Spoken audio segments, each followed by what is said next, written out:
Auto పిలిచింది త్రిశల. బాగా ఆలోచించావా? అనాలోచిత పనులు బెడకు చుట్టుకుంటే మత్స మిగులుతుంది అన్నది నీల. ప్లీజ్, నువ్వు నాతో రాకపోయినా నేనేమీ అనుకోను. నా ప్రయత్నాన్ని మాత్రం ఆపకు అంటూ వెళ్ళి ఆటోలో కూర్చుంది. నీల కూడా మౌనంగా వెళ్ళి త్రిశల పక్కన కూర్చుంది. కస్తూరిబా అనాథాశ్రమం తెలుసా? అంది త్రిశల. తెలుసు. ఓకే పోనీ. ఆటో పరుగందుకుంది. ఆకలికి కాబోలు బిడ్డ గుక్కపట్టే ఏడుస్తోంది. త్రిశల బిడ్డ ఏడుపు ఆపటానికి విశ్వ ప్రయత్నం చేస్తోంది. నీల ఆమె వైపే చూస్తుండిపోయింది. ఆటో ఆగింది. త్రిశల బయటికి చూసింది. కస్తూరిబా అనాథ శరణాలయం అన్న బోర్డు మెరుస్తోంది. దిగి ఫేర్ చెల్లించి ఇద్దరు లోనికి నడిచారు. విశాలమైన ఆవరణలో పెద్ద భవనం. లాన్ మధ్యనున్న దారి వెంబడే నడుస్తుంటే ఏదో తెలియని మనశ్శాంతి కలిగింది త్రిశలకు. ఆగండి! వెనక నుండి వచ్చిన గర్జనకు తుళ్ళిపడి తిరిగి చూశారు. ఎదురుగా వాచ్మెన్. ఎవరు కావాలి? అప్పుడే అక్కడికి వచ్చాడులా ఉంది రొప్పుతూ అడిగాడు. ఈ పాపని చేర్పించాలని వచ్చాం అన్నారు త్రిశల, నీల. వాచ్మెన్ పాపని ఇద్దరినీ మార్చి మార్చి చూశాడు. త్రిశలకు చిరాగ్గా అనిపించింది. ఎవరిని కలవాలి? అడిగింది ఓర్పు తెచ్చుకుంటూ. మేనేజర్ గారిని కలవాలి అన్నాడు వాచ్మెన్. అయితే తీసుకెళ్ళు అంది త్రిశల. వాచ్మెన్ అటు ఇటు చూసి నీళ్లు నవలసాగాడు. వాడి వాలకం ఏమీ అర్థం కాలేదు త్రిశలకి. నీలవంక చూసింది. ఏమిటి విషయం? సూటిగా చెప్పు అంది నీల. అదేనండి, ఓ పాతికిస్తే మేనేజర్ గారిని చూపెడతానండి అన్నాడు నెమ్మదిగా. ఏమిటి, నీకు డబ్బులు ఇవ్వాలా? నువ్వు చూపెట్టేదేమిటి? లోపల పెడితే ఆయనే కనబడతారు అంటూ త్రిశల గబగబా ముందుకు నడిచింది. ఏమమ్మోయ్ ఆగాగు అంటూ అరుస్తూ వెంటబడ్డాడు వాచ్మెన్. మేనేజర్ గారు ఇప్పుడెవరిని చూడరు, బిజీగా ఉన్నారు అన్నాడు గట్టిగా. ఆ విషయం మేము చూసుకుంటాం, నువ్వు అడ్డు రాకు అంది బిగ్గరగా.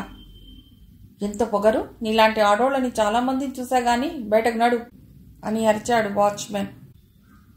ఏమిటా గొడవ అన్న మాటలకు అందరూ ఆఫీస్ గుమ్మం వైపు చూశారు.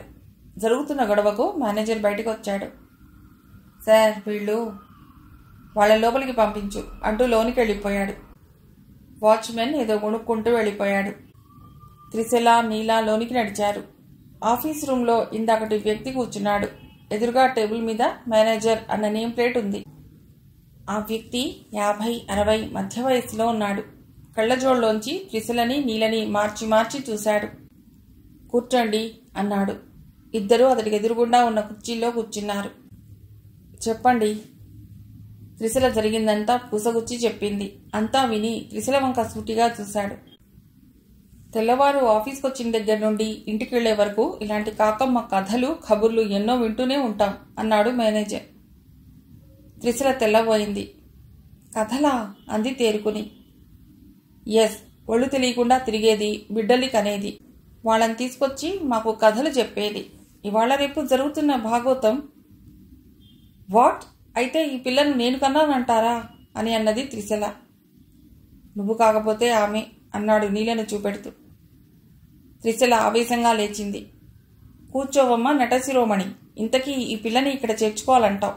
అలాగే ఓ 1000 రూపాయలు ఇచ్చి ఇదిగో ఈ లెడ్జర్లో సంతకం పెట్టి పాపనిచ్చేళ్ళు. నీ అడ్రస్, ఫోన్ నెంబర్ రాయ్. త్రిశల అవాక్ అయ్యింది. మా దగ్గర అంత డబ్బు లేదు అంది నీల. ఎంతుంది? 10 రూపాయలుంది, బస్ ఛార్జీల కోసం తెచ్చుకున్నది అంతే. పాపం ముట్ట విధించుకోవటానికి 10 రూపాయలా అన్నాడు వెటకారంగా. త్రిశల చటుక్కున లేచి టేబుల్ చుట్టూ తిరిగి వచ్చి పాపని ఒక చేత్తో పట్టుకుని కుడి చేత్తో మేనేజర్ చెంప చెళ్ళుమనిపించింది. నీలలో ఏదో భయం పట్టుకుంది. త్రిశల చేయి పట్టుకుని బరబరా లాక్కుంటూ బయటికి నడిపించింది. ఒక్క ఉదుటిన ప్రహరీ గేట్లోకి వచ్చింది నీల, త్రిశలతో పాటుగా. వాళ్ల వాలకం చూసి వాచ్మెన్ కిసుక్కున నవ్వాడు. త్రిశల మళ్లీ అప్రకాళి అయ్యింది. చటుక్కున ఓ అడుగు ముందుకేసి వాచ్మెన్ చెంప చెళ్ళుమనిపించింది. నీల త్రిశలని లాక్కుని రోడ్డు మీదకు వచ్చేసింది. అప్పుడే అటుగా వెడుతున్న ఆటో ఆపి ఎక్కింది నీల. త్రిశల కూడా ఎక్కబోయింది. అప్పుడే ఆమె దగ్గరగా వచ్చి ఓ కారు ఆగింది. త్రిశల అటు తిరిగి చూసింది. ఫల్గుణ్. హాయ్, ఏమిటి అవతారం? చేతిలో ఆ పాపెవరు? మీ మొహంలో రౌద్రం ఏమిటి? త్రిశల వెనక్కి తిరిగి ఫల్గుణ్ కారు దగ్గరగా వెళ్ళింది. ఫల్గుణ్ గారు, పెద్ద కథే ఉంది అంది దీనంగా. అయితే రండి, కారెక్కండి అన్నాడు.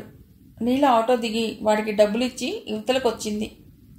ఈమె నా ఫ్రెండ్ నీల అంది పరిచయం చేస్తూ. నమస్తే అంది Neela. Glad to meet you. రండి ఇద్దరు అంటూ వెనక డోర్ ఓపెన్ చేశాడు. ఇద్దరు ఎక్కి కూర్చున్నారు. త్రిశల జరిగిందంతా చెప్పింది. అంతా విన్నాక ఫల్గుణ్ మౌనంగా ఉండిపోయాడు. త్రిశల నీల ఒకరి మొహాలొకరు చూసుకున్నారు.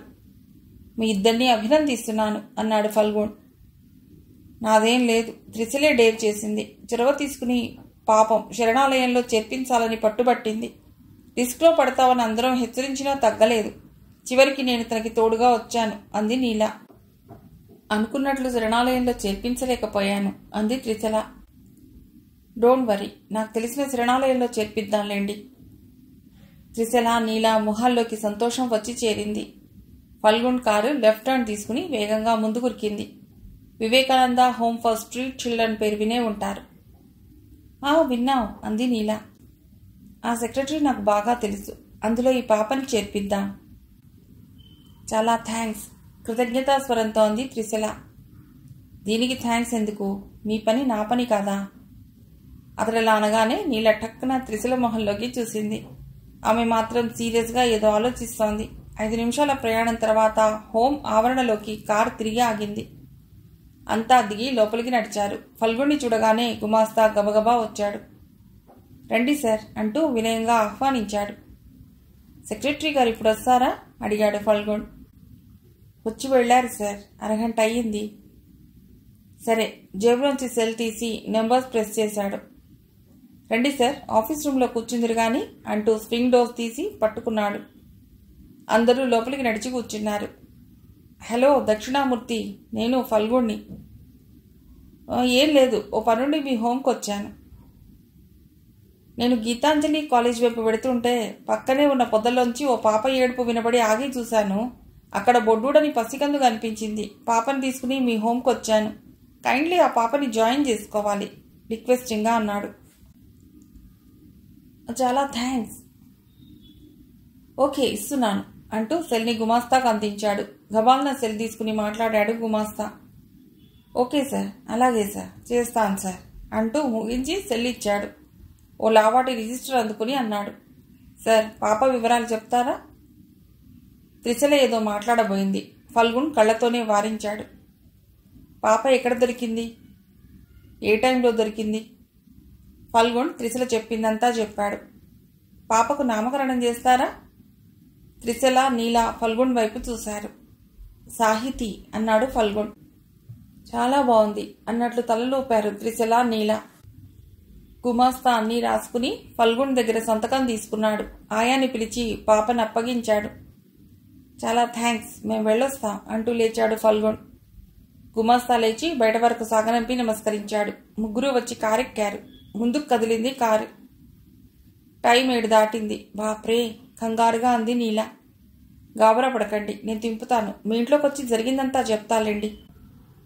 అంత పని వద్దులేండి, మేమే చెప్పుకుంటాం అంది త్రిశల. సరే, గేరు మార్చి ఎక్సిలేటర్ బలంగా నొక్కాడు. కారు స్పీడ్ అందుకుంది. చల్లని గాలి విసురుగా మొహాలకు తాకుతుంది. ఎనీహౌ, మీకున్న హెల్పింగ్ నేచర్కి నా అభినందనలు అన్నాడు ఫల్గుణ్. ఆ పసికోనను ఆ పరిస్థితిలో ఎవరు చూసినా నాలాగే స్పందిస్తారు. మీ అభిప్రాయం తప్పు. అంతేనా? అవును, మనం రోడ్డు మీద వెళ్తుంటే ఎవరికో యాక్సిడెంట్ జరిగి పడిపోతేనో లేదా ఏదో ప్రమాదానికి గురైతేనో జనం ఎంతవరకు స్పందిస్తున్నారు? బాధితుల్ని ఆదుకోవటం నైతిక బాధ్యతని, పుణ్యం వస్తుందని మనసులో ఉన్న ఆ తర్వాత ఎదురవబోయే సమస్యలకి జడిసి తమకి పట్టనట్లు ఊరుకుంటున్నారు అన్నాడు ఫల్గుణ్. నీల తలదించుకుంది. మిమ్మల్ని హర్ట్ చేయడం నా ఉద్దేశం కాదు.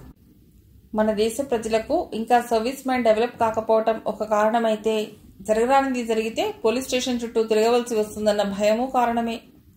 ఇంట్లో పెద్దవాళ్ళు తిడతారని కూడా కొందరు వెనకంజ వేస్తారు. It's all natural. ఇందులో ఎవరిని తప్పుపట్టలేం. అయితే ఇవేవీ ఆలోచించకుండా మీరు తీసుకున్న స్టెప్ మంచిదే. అమాయకత్వంతో మీరు ముందడుగు వేశారు. ఎనీహౌ, కథ సుఖాంతమైంది. మీరు కనబడబట్టి, లేదంటే కథ విషాదాంతం అయి ఉండేది. అందరూ నవ్వుకున్నారు. ఇంతకీ పాప పేరెలా ఉంది? చాలా బాగుంది. థ్యాంక్స్. ఒక డౌట్ అంది నీల. ఏమిటది? మీరు రైటర్ కాబట్టి సాహితీ అని పేరు పెట్టారు. అదే డాక్టర్ అయితే స్టెథోస్కోప్ అని, ఇంజనీర్ అయితే సేల్స్ స్క్వేర్ అని, లాయర్ అయితే నల్లకోట్ అని పెట్టి ఉండేవారు అంది. గుడ్ జాబ్, పెద్దగా నవ్వేస్తూ అన్నాడు ఫల్గుణ్. సరిగ్గా సమయానికి మీరు ప్రత్యక్షం అవ్వటం మా అదృష్టం. ఏదో పని మీద అటుగా పెడుతున్నా మీరు శరణాలయంలోని త్రిశల చేయబట్టి ఈడ్చుకొస్తున్నారు. త్రిశల చేతిలో బిడ్డ. మీ ఇద్దరి మొహాల్లో భయాందోళనలు. మ్యాటర్ సీరియస్ అని అనిపించి మీ దగ్గర ఆగాను. పేరుకే శరణాలయాలు, అవసరానికి ఒక్కటి ఉపయోగపడవు. త్రిశల ఆవేదనగా అంది. ఫల్గుణ్ మాట్లాడలేదు. ప్రభుత్వమో ఏ దయామయుడో ఈ శరణాలయాలు స్థాపించిన ఆ మేనేజర్ లాంటి చీడపురుగులుంటే పర్పస్ సర్వ్ అయ్యేదెలా? బాధగా అంది త్రిశల. కూల్ యార్ అన్నట్టు ఆమె చేతిని మృదువుగా నొక్కింది నీల. త్రిశల తనను తాను కంట్రోల్ చేసుకునే ప్రయత్నంలో పడింది. మరో 5 నిమిషాల తర్వాత సడన్ బ్రేక్తో కారు ఆగింది. త్రిశల తిరిగి చూసింది. రోడ్డు వారగా ఆగిన కారులో నుండి ఇద్దరూ దిగారు. బాయ్ అంటూ ఫల్గుణ్ ముందుకెళ్ళిపోయాడు. త్రిశల నీల నడవసాగారు. నేనిటు పెడతాను, నువ్వు బస్సు ఎక్కుతావా అని అడిగింది నీల. అవును, నెక్స్ట్ స్టాప్ వరకు నడవలేను అంటూ అప్పుడే వచ్చిన బస్సు ఎక్కింది త్రిశల. ఇంట్లోకి అడుగుపెట్టేసరికి వాతావరణంలో ఇది అని చెప్పలేని మార్పు. ఏమా, క్లాసులన్నీ బాగా జరిగాయా అనో, ఆలస్యమైందేం తల్లి అనో పలుకరించే తండ్రి ఆమెను చూసి కూడా చూడనట్లు మౌనంగా ఉండిపోయాడు. త్రిశల పుస్తకాలు టేబుల్ మీద పెట్టి తల్లి దగ్గరకు నడిచింది. ఎవరో కొత్త వ్యక్తిని చూస్తున్నట్లు చూసింది కూతుర్ని. తమ్ముడు ఇంకా రాలేదా? రాలేదన్నట్లు తల అడ్డంగా ఊపింది మూగదానిలా. ఏమైంది రోజు మీ అందరికీ అని గట్టిగా అరిచింది. వాళ్ళ సంగతి సరే, ముందు నీకేమైందో చెప్పు. పక్క గదిలోంచి కామాక్షమ్మ వస్తూ అడిగింది. నాకేదో కావడం ఏంటి? నేను బాగానే ఉన్నాను. ఏం పనులవి? ఎవరితో కని పారేసిన పిల్లని తగుదురమ్మా అంటూ శరణాలయంలో చేర్పిస్తావా? ఓహో, అదా అదానంత తేలిగ్గా అంటామే. పిదపకాలమని. అత్తయ్య సీరియస్గా అంది. ఏమా, కోపమా? నేనేం కాని పని చేశానని మీరంతా ఇలా ప్రవర్తిస్తున్నారు? పిచ్చిదానా, నేటి పరోపకారమే రేపు పామై విషం చిమ్ముతున్న రోజులు. నువ్వు మంచి మనస్సుతోనే ఆ పని చేసినా లోకం అందులో మంచిని చూడదు, ఏవో పెడర్థాలు తీస్తుంది. అనుభవం లేని పనులు ఇంకెప్పుడు తలకెత్తుకోకు అంది తల్లి. నువ్వు చేసింది మంచి పనే, కాదనను. కానీ అదే మంచి పనిని చేయటానికి వేరే వాళ్ళు ఎందుకు ముందుకు రాలేదు అన్నాడు తండ్రి. త్రిశల మాట్లాడలేదు. వాళ్ళు తెలివైన వాళ్ళు గనుక, ఇలాంటి విషయాల్లో తలదూర్చకూడదనే ఇంగితం తెలిసిన వాళ్ళు గనుక. అంతెందుకు, నువ్వటు అనాథ శరణాలయానికి వెళ్ళగానే నీ ఫ్రెండ్స్ అందరూ మీ నాన్నకి చెప్పి వెళ్లారు. నిజంగా తప్పు చేసిన వాళ్ళు బాగానే ఉంటారు. దాన్ని చూసిన వాళ్లే ఆ పాపపు భారాన్ని మోస్తారంటారు. అలాంటి దురదృష్టాన్ని నువ్వు కొని తెచ్చుకోకు తల్లి, గద్గద స్వరంతో అంది కామాక్షమ్మ. కంగ్రాట్స్ అక్క, రవి లోపలికి అడుగు పెడుతూనే అన్నాడు.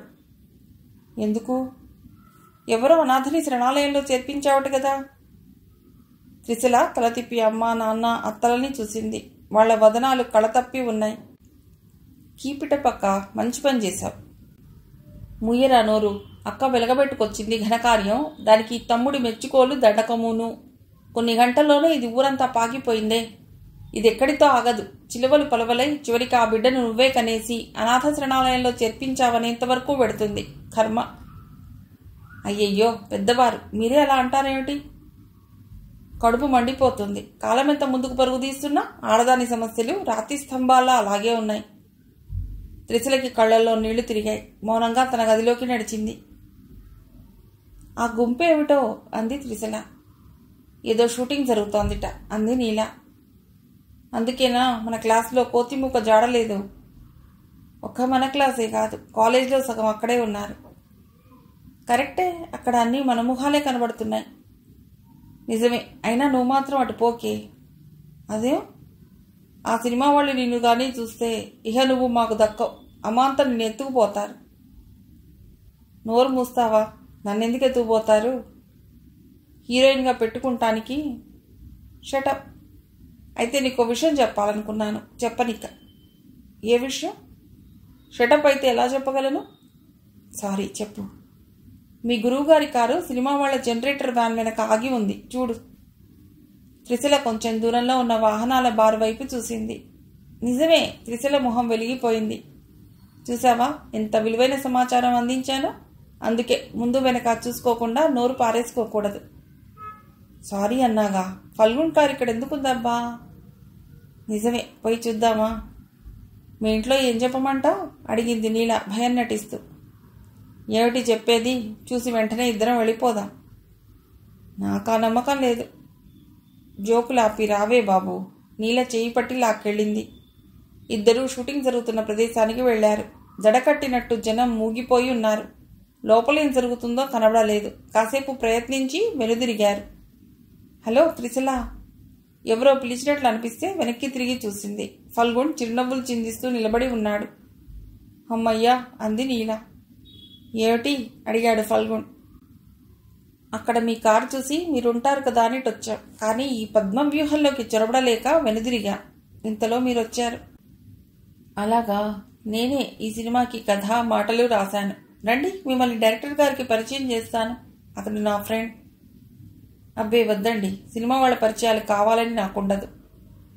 కాబోయే రచయిత్రికి ముందు ముందు అవసరం రావచ్చు. సార్ పిలుస్తున్నారు అంటూ వచ్చిన అతన్ని చూస్తూనే ఫల్గున్ అన్నాడు. ఇతడు షణ్ముఖం, అసిస్టెంట్ డైరెక్టర్ అంటూ పరిచయం చేశాడు. వీళ్ళిద్దరూ మన గెస్ట్లు. డైరెక్టర్ గారికి పరిచయం చేయాలి. స్పాట్కి తీసుకునిరా. మన సినిమాలో రెండో హీరోయిన్గా తీసుకున్నామా సార్? త్రిశల వంక చూస్తూ అడిగాడు. కాదయ్యా, చెప్పింది జై అంటూ గుంపు వైపు నడిచాడు. రండి మేడం అన్నాడు షణ్ముఖం. నీల ఓరగా త్రిశలని చూసింది. త్రిశల నవ్వాపుకుంటూ కళ్లతోనే కోప్పడింది. తప్పుకోండి బాబు, సైడ్ ఇవ్వండి అంటూ జనాల మధ్య దారి చేస్తూ ఇద్దరినీ తీసుకెళ్లాడు. రండి అంటూ ఫల్గున్ డైరెక్టర్ కుర్చీ దగ్గరకు తీసుకుని వెళ్ళాడు. ఇతను చైతన్య, ఈ సినిమాకి డైరెక్టర్ అంటూ కెమెరామెన్కి ఏవో సూచనలు ఇస్తున్న గడ్డం యువకుడిని పరిచయం చేశాడు ఫల్గున్. వీళ్ళిద్దరూ నా ఫ్రెండ్స్, త్రిశల, నీల అన్నాడు. నమస్తే అన్నారిద్దరు. రండి కూర్చోండి అంటూ ఖాళీగా ఉన్న 2 కుర్చీలు చూపించాడు. ఇద్దరు కూర్చున్నారు. స్పాట్ గ్యాప్ కావటం వల్ల కాబోలు టెక్నీషియన్స్ అంతా రిలాక్స్గా ఉన్నారు. ఆసక్తిగా వీళ్ళిద్దరినీ చూడసాగారు. తీసుకోండి మేడం. షణ్ముఖం 2 కూల్ డ్రింక్స్ తెచ్చిచ్చాడు. చుట్టూ ఉన్న జనాలు వీళ్ళిద్దరినీ చూడసాగారు. కాలేజ్ వాళ్ళంతా అసూయగా చూడసాగారు. త్రిశలకి ఆ సిచ్యుయేషన్ చాలా ఇబ్బందిగా ఉంది. చుట్టూ తమనే చూస్తున్న జనం. అందులో ఎక్కువ మంది తమ కాలేజ్ వాళ్లే. వాళ్ళందరి ముందు సినిమా వాళ్ల చేత స్పెషల్ ట్రీట్మెంట్స్. డెలికేట్గా ఉంది. తీసుకోండి మేడం. వద్దు అన్నట్లు తల అడ్డంగా తిప్పింది. తీసుకోండి మేడం, లేకపోతే సార్ ఏ బఫూన్ క్యారెక్టరో సృష్టించి నాతో వేయించగలరు భయం నటిస్తూ అన్నాడు షణ్ముఖం. త్రిశల, నీలలతో పాటు ఫల్గున్ కూడా నవ్వాడు. త్రిశలకు కాస్త బెరుకు తగ్గింది. ఇద్దరూ డ్రింక్స్ తీసుకుని సిప్ చేయసాగారు. నువ్వంత బాగా నటించగలవనుకుంటే నీకో చక్కని వేషం క్రియేట్ చేద్దును. బఫూన్ వేషమా సార్? ఏం అదైతే వేయవా? అదేంటి సార్, నేను హీరో అవ్వాలనుకుంటుంటే టీవీగా క్రాఫ్ట్ సర్దుకుంటూ అన్నాడు. మళ్లీ నవ్వులు. హీరో హీరోయిన్లు స్పాట్కొచ్చారు. హీరో అరుణ్ 2-3 సినిమాల్లో నటించాడు. హీరోయిన్ మాత్రం కొత్త అమ్మాయి, పేరు కీర్తన చెప్పాడు ఫల్గున్. త్రిశలని, నీలని పరిచయం చేశాడు. మీరెందుకు ఈ ఫీల్డ్లోకి రాకూడదు అడిగాడు అరుణ్. నాకిష్టం ఉండదు. ఏ? నాకు సాహితీ రంగం అంటే ఇష్టం. మంచి రచయిత్రిని కావాలని కోరిక. అటువైపే పయనమయ్యాను. ఫల్గున్ గారి గైడెన్స్లో. గుడ్, అయితే మీరు గ్రేట్ రైటర్ అవుతారు. థ్యాంక్స్. Shot ready. షణ్ముఖం అరిచాడు. హీరో హీరోయిన్లు లేచి నిలబడ్డారు. మేము వెళ్ళొస్తామండి ఫల్గున్తో అంది త్రిశల. నవల చదివారా? చదువుతున్నాను. Good, bye. త్రిశల, నీల ముందుకు నడిచారు. ఈసారి గుంపు వారు అడగకుండానే 2గా చీలిపోయి దారి చేసింది. కాలేజ్ బ్యూటీ సినిమాలో ట్రై చేస్తున్నట్లుందిరా ఎవరో కామెంట్. చువ్వున వెనుదిరిగి చూసింది త్రిశల. ముకుంద్ వంకరగా నవ్వుతున్నాడు. బృందమంతా వత్తాసు పలుకుతోంది. ఇంతకీ సెలెక్ట్ అయిందా పాప? మరోసారి కామెంట్. అవ్వకపోతే ఎలా అవ్వాలో, అలా అవ్వటానికి ఏమేం చేయాలో నేను చెప్తాను. సాయంత్రం రూమ్కి రమ్మను అంది ముకుంద్ గొంతు. త్రిశల కోపంగా వెనుదిరిగా పోయింది. నీల ఆమె చేతిని ఒడిసి పట్టుకుంది. కుక్కలతో మనకేమిటి, పద. వాడేం బాగుతున్నాడో విన్నావుగా. వాడి మైండ్ సెట్ అది. అంతకు మించి వాడి నుంచి గొప్ప మాటలు రావు. నేనే కాదు, అందరినీ కామెంట్ చేస్తాడు. అయినా ప్రతి వెధవ మాటకి రెస్పాండ్ అయితే నీకు విజ్ఞత లేనట్టే. పద పద అంటూ లాక్కెళ్ళింది. అయితే సాయంత్రం రావన్నమాట. అన్నీ ముందే తెలుసన్నమాట. వీళ్ళు దూరం అవుతున్న కొద్దీ గొంతు పెంచి అరవసాగాడు ముకుంద్. ఎంతలా అరుస్తున్నాడో చూడు అంది నీల. అందుకే ఆ విధవకి 4 చెప్పు దెబ్బలు తినిపిద్దామంటే అడ్డుకున్నాం. That is wrong. నా మాటలోని భావం నీకు అర్థం కాలేదు. ఏమిటి? నేను కామెంట్ చేసే వాళ్ళకి సమాధానం ఇచ్చావనుకో వాళ్ళు రెచ్చిపోతారు. అదే పట్టించుకోలేదనుకో అరిచి అరిచి గొంతు మండి ఊరుకుంటారు. సహనం సముద్రం కన్నా గొప్పదంటారు అంది నీల. త్రిశల బదులివ్వలేదు. త్రిశల రిస్ట్ వాచ్లోకి చూసుకుంది. 6 కావస్తోంది. పంక్చువల్గా వచ్చే వ్యక్తి ఎందుకు రాలేదబ్బా? మరో 10 నిమిషాలు గడిచాయి. ఆమె నిరీక్షణకు తెరదించుతూ దూరంగా కనిపించింది ఫల్గున్ కారు. క్షణంలో వచ్చి ఆమె ముందాగింది. త్రిశల కదిలి వచ్చి ఫ్రంట్ డోర్ తీసుకుని ఎక్కింది. మరుక్షణం కారు దూసుకుపోయింది. సారీ, లేట్ అయ్యింది. ఓ పబ్లిషర్ పట్టుకుని వదల్లేదు. అర్జెంటుగా ఓ డైరెక్ట్ నవల రాసివ్వమని ఒక్కటే గోల. ఏమన్నారు? ఇస్తున్నారా? నా మాట ఎక్కడ సాగనిచ్చాడు? తప్పనిసరిగా రాయాలంటూ పట్టుబట్టాడు. అయితే రాస్తారన్నమాట. అవును. నాదొక డౌట్. అడగండి. మీలా పేరున్న రచయితలు డైరెక్ట్ నవలలు రాయరెందుకు? దానికి 2 కారణాలున్నాయి. చెప్పండి. మొదటిది, డైరెక్ట్ నవల రాస్తే ఎక్కువ మంది పాఠకులు ఉండరు. అందువల్ల పెద్ద పేరు రాదు. అదే సీరియల్గా రాస్తే వారం వారం చదువుతారు. ఎక్కువగా మన పేరు గుర్తుంచుకుంటారు. రెండోది, నవలకు ఆయా పత్రికల వాళ్ల రెమ్యునరేషన్ ఉంటుంది. పూర్తయ్యాక నవలగా ముద్రించే పబ్లిషర్ నుండి రెమ్యునరేషన్ వస్తుంది. అదే డైరెక్ట్ నవలగా ఇస్తే ఒక్క పబ్లిషర్ దగ్గర నుండే రెమ్యునరేషన్ వస్తుంది. అంటే డబ్బు పేరు రావాలంటే నవలని సీరియలైజ్ చేసుకోవటం ఉత్తమం. త్రిశల ఆశ్చర్యంగా చూసింది. ఫల్గున్ నవ్వాడు. మీరు కూడా సీరియల్స్ ఇవ్వటానికే ట్రై చేయండి. త్రిశల తలూపింది. అడిగానని అనుకోవద్దు. ఎప్పుడైనా మీ రచనలు పత్రికల నుండి తిరిగొచ్చాయా? వచ్చాయి. అంది ఆశ్చర్యంగా. మొదట్లో ఎవరి రచనలైనా తిరిగి వస్తాయి. ఎక్కడో గాని. మీ మొదటి సీరియల్ మృత్యు పాసింగ్ కదూ? దానికి ముందు ఎన్ని తిరిగి వచ్చాయి? 4. గాడ్, అన్ని తిరిగొచ్చినా పట్టుబదలని విక్రమార్కుల్లా. అవును. అవెందుకు తిరిగి వచ్చాయో తెలుసా? అప్పుడు తెలియదు, తర్వాత తెలుసుకున్నాను. ఎందుకుట? నవలలో ఏం చెప్పాలనుకున్నానో అది చెప్పలేకపోవటం, సరిగ్గా పాత్రల్ని మలచలేకపోవటం, పాత్రల పేర్లు ఒకదానికొకటి రాయటం, ఉండుండి ఫస్ట్ పర్సన్లోకి వెళ్ళిపోవటం. ఇలా చెప్పుకుంటూ పోతే చాలా ఉంటాయి. మరి లోపాలు మీ దృష్టికి తెచ్చిందెవరు? కొంతమంది సీనియర్ రైటర్స్ నాకు పూజనీయులు. వారు పెట్టిన భిక్ష నా రచనా జీవితం. అంటే నవల రాసి తీసుకువెళ్ళి వాళ్లతో చదివించేవారా? అవును. అయితే వాళ్ళు నవలంతా చదవకుండానే లోపాలు చెప్పేసేవారు. 10 పేజీలు చదవగానే లోపాలు తెలిసిపోయేవిట. మరి ఇప్పుడు ఇంత బాగా రాస్తున్నారు? బుక్స్ని బాగా చదవటం, చదివిన దాన్ని పలు కోణాలలో చూసి విశ్లేషించుకోవటం చేసేవాణ్ణి అంటూ కార్ని పార్కింగ్లో ఆపాడు. స్వయం కృషి అన్నమాట. ఎస్, అది లేకపోతే ఎంతటి గురువైనా ఏం చేయలేడు. ఇద్దరూ కార్ దిగి యువతలకొచ్చారు. ఓ సిమెంట్ బెంచ్ మీద కూర్చున్నారు. అప్పుడే ఓ వృద్ధురాలు వేరుశనగ పప్పులున్న బుట్టతో వచ్చి వాళ్ల ముందు నిల్చుంది. ఆమెకు దాదాపు 70 ఏళ్లు ఉండవచ్చు. మనిషి నిటారుగా నిలవలేక వణుకుతోంది. వేపిన పల్లి పప్పుల్ని వేళ్లకు కనబడేలా పట్టుకుని తీసుకోరు అన్నట్టు చూస్తోంది. ఫల్గున్ జేబులోంచి 10 రూపాయల నోటు తీసి ఇచ్చాడు. 2 పొట్లాలు ఇవ్వు అన్నాడు. ఆ అవ్వ అదే భాగ్యం అన్నట్టుగా తీసుకుని గబగబా 2 కట్టి చిల్లర ఇవ్వబోయింది. ఇంకా ఎన్నొస్తే అన్ని పప్పులే ఇవ్వు అన్నాడు ఫల్గున్. ఈసారి పెద్ద పొట్లం కట్టి ఇచ్చిందవ్వ. 3 పొట్లాలు అందుకున్నాడు ఫల్గున్. ఒక పొట్లం త్రిశలకిచ్చి తను పొట్లం విప్పాడు. పెద్ద పొట్లం ఇద్దరికీ మధ్యగా పెట్టాడు. అవ్వ మొహం చాటంతయ్యింది. ఏదో మాట్లాడుకుంటూ వెళ్ళిపోయింది. ఆ అవ్వని చూశారుగా, ఆమె చుట్టూ ఓ చిన్న కథల్ని చెప్పగలరా? పల్లీపప్పు నోట్లో వేసుకుంటూ అన్నాడు ఫల్గున్. నేనా? అంది ఆశ్చర్యంగా. త్రిశల కాసేపు ఆలోచించింది. వినండి. ఆమె పేరు పార్వతమ్మ. బాగుంది. పార్వతమ్మ, ఆమె భర్త రాజయ్య ఒక వాటాలోనూ, ఆవిడ బావగారు తోటికోడలు ఒక వాటాలోనూ నివసిస్తున్నారు. పార్వతమ్మ తోటికోడలు గౌరమ్మకి పిల్లలు లేరు. పార్వతమ్మ పెళ్ళైన ఏడాదికే గర్భవతి అయ్యింది. వెల్, చెప్పండి. పార్వతమ్మ పండంటి మగపిల్లవాణ్ణి కన్నది. చుట్టుపక్కల వాళ్ళంతా పార్వతమ్మని అభినందించి గౌరమ్మని గొడ్రాలు అన్నట్లు మాట్లాడారు. గౌరమ్మ లోపలే దుఃఖించింది. పార్వతమ్మ వరుసగా 3 పిల్లలకు తల్లవుతుంది. దాంతో పార్వతమ్మ తాను చాలా గొప్పదాన్ని అనుకునేది. అందరితో పాటు గౌరమ్మని సూటి పోటీ మాటలనేది.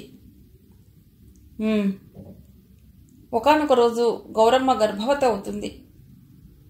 బాగుంది, మలుపు తిప్పారు. దాంతో అందరి నోళ్లు మూతపడతాయి.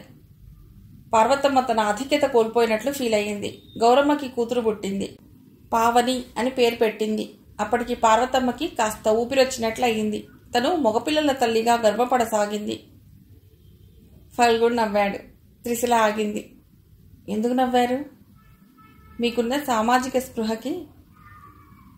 కాలచక్రం గిర్రున తిరిగింది. పిల్లలంతా పెద్దవాళ్ళయ్యారు. పార్వతమ్మ కొడుకులు 3 ప్రయోజకులై ఓ ఇంటివారయ్యారు. పావనికి కూడా మంచి వరుడు లభించాడు. అప్పుడు మొదలైంది అసలు కథ. ఏమిటది? పిల్లలు పెద్దవాళ్ళయ్యారంటే పెద్దవాళ్ళు ముసలివాళ్ళు అవుతారుగా. న్యాచురలీ. ముసలయ్యాక భర్త మరిది ఇద్దరూ చనిపోయారు. పార్వతమ్మ తనకి 3 కొడుకులున్నారనుకుంది. కొడుకుల దగ్గరికి వెళ్ళింది. కొన్నాళ్ళు బాగానే చూశారాళ్ళు. తర్వాత నువ్వంటే నువ్వని వంతులు వేసుకున్నారు. కోడళ్ళు అయిష్టంగా 4 మెతుకులు విదిలించేవారు. ఉండవలసిన దానికంటే ఒక్కరోజు ఎక్కువన్నా గెంటేసేవారు. అలా ఆమె జీవితం కుదురు లేకుండా 3 కొడుకుల చుట్టూ గింగిరాలు తిరగసాగింది.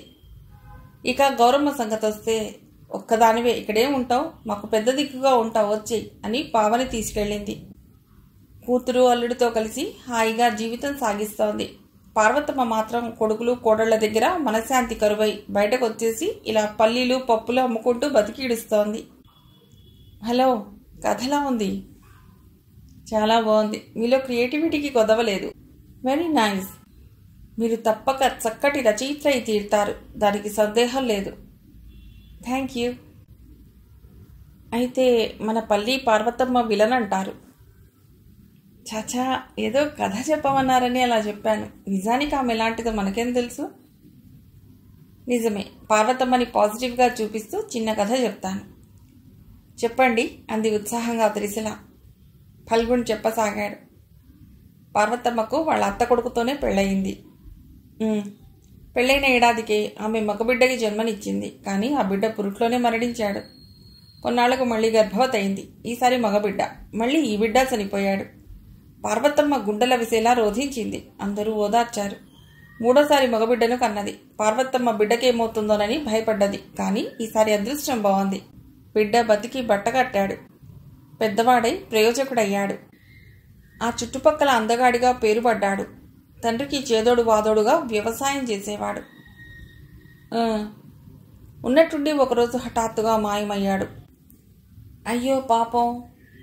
మతి చెలించేటో వెళ్ళిపోయాడని కొందరు, నక్సలైట్లో కలిసిపోయాడని కొందరు, ఇలా రకరకాలుగా వదంతులు. ఆ దుఃఖంతో పార్వతమ్మ భర్త చనిపోయాడు. పార్వతమ్మ ఒంటరిది అయిపోయింది. అలాంటి పరిస్థితుల్లో ఎవరో పార్వతమ్మ కొడుకుని ఫలానా దగ్గర ఒక అమ్మాయితో పాటు కూర్చుని ఉండగా చూశామన్నారు.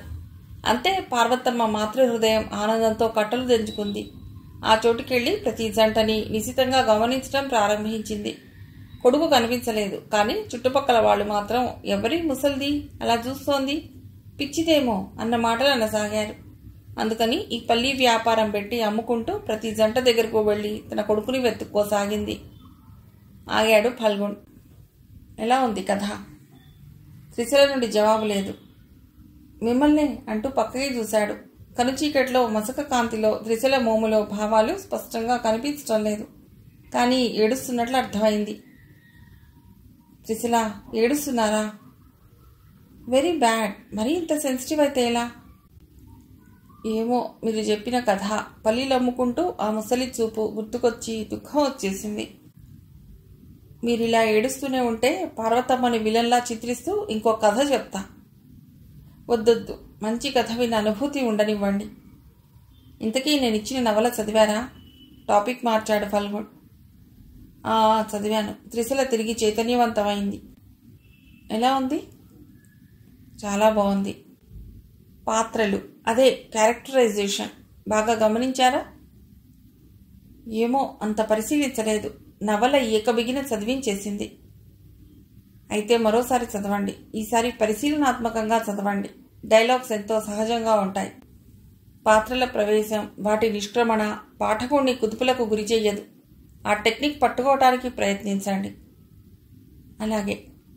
ఈలోపు మీకు తోచింది రాస్తుండండి. రోజు రాస్తుంటే అదొక అలవాటుగా మారిపోతుంది అంటూ యథాలాపంగా పక్కకి చూసింది. ఒక్కసారిగా ఉలిక్కి పడింది. అటే చూస్తూ ఉండిపోయింది.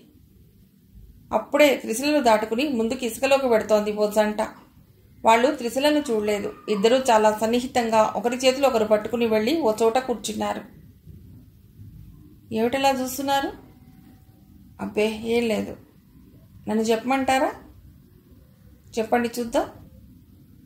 వాళ్ళిద్దరిలో ఒకరు కానీ లేక ఇద్దరూ కానీ మీకు తెలిసి ఉండవచ్చు. అయితే వాడిద్దరూ భార్యాభర్తలు మాత్రం కాదు.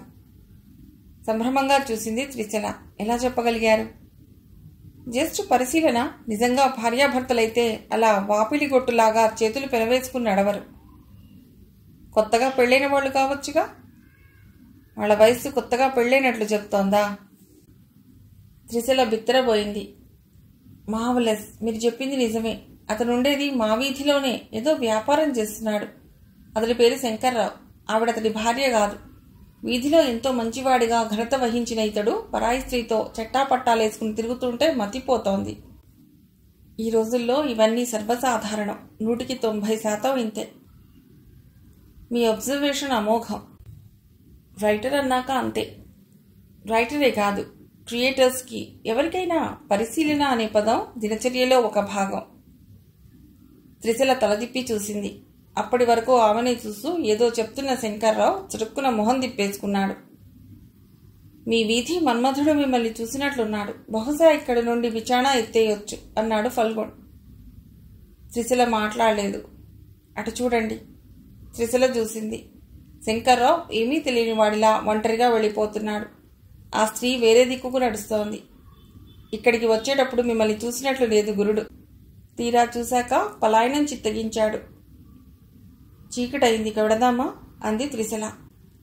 అలాగే. ఇద్దరూ లేచి వెలుదిరిగారు. రోడ్లన్నీ ట్రాఫిక్తో సందడిగా ఉన్నాయి. త్రిశల కాలేజీకి బయలుదేరింది. వీధి మలుపు తిరుగుతుండగా శంకర్రావు ఎదురుపడ్డాడు.